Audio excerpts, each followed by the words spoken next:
के आगाह कयूं पिया। कराची में JWC जो कन्वेंशन जारी है। कन्वेंशन में सहाफ़िन, अदीबन, दानिशवर समेत ॿियनि शिरकत कई है। कन्वेंशन में सिंध के मसइलनि समेत ॿियनि मामलनि बाबति गौर विचार कयो पियो वञे।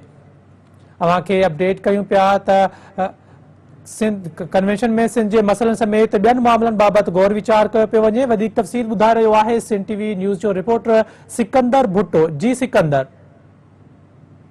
इन वक्त जो JWC जो प्रोग्राम जारी है, जैमें सिविल सोसाइटी जा नुमाइंदा, वकील, सहाफ़ी ऐं सब जेके आहिनि सिविल सोसाइटी नुमाइंदा भी इन वक्त मौजूद आहिनि ऐं प्रोग्राम में बड़ी तादाद में उन्होंने शिरकत कई है। उन्होंने जो इहो चवणु आहे त जेके अवाम जा मसाइल आहिनि, ख़ासि तौर ते इंसानी हक़नि जा जेके मसाइल आहिनि उहे इन में हल थींदा ऐं लुतड़ियल माण्हू जेके पूरी सिंध जा आहिनि, जंहिंजी आवाज़ जेके आहे त हिन प्लेटफॉर्म जे तरफ़ां जेको आहे त उहा अवाम जी हुक्मरान ताईं पहुचंदी। हिन वक्त असां सां वकील अॻवान मौजूद आहे, त अचो त हिन खां पुछूं था त हुनजा छा तासुरात आहिनि।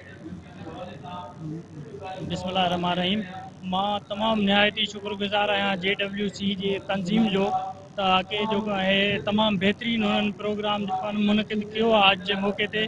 ऐं मां इहो चवंदुमि त अहिड़ा प्रोग्राम हुजणु खपनि, ताकि जेके आम माण्हू बि आहिनि उन्हनि जा जेके मसइला मसाइल आहिनि त उहे असां वटि जीअं पहुचनि। जीअं त जेको आहे सो मीडिया आहे, जेको आहे न मां जीअं एज़ अ लायर बि आहियां ऐं जेको आहे न इलेक्टेड मेंबर कराची बार जो मीडिया कमिटी जी बि आहियां।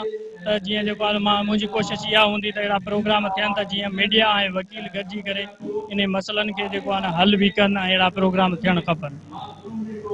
हींअर अवां ॿुधो त वकील अॻवान जेके आहिनि त हिते मौजूद आहिनि। हुननि इहे चयो त अहिड़े तरह जा प्रोग्राम थियणु घुरिजनि ताकि लुतड़ियल माण्हुनि जी जेकी आवाज़ आहे उहा हुकुमराननि ताईं पहुचे ऐं उन्हनि खे इंसाफ़ मिली सघे। जी।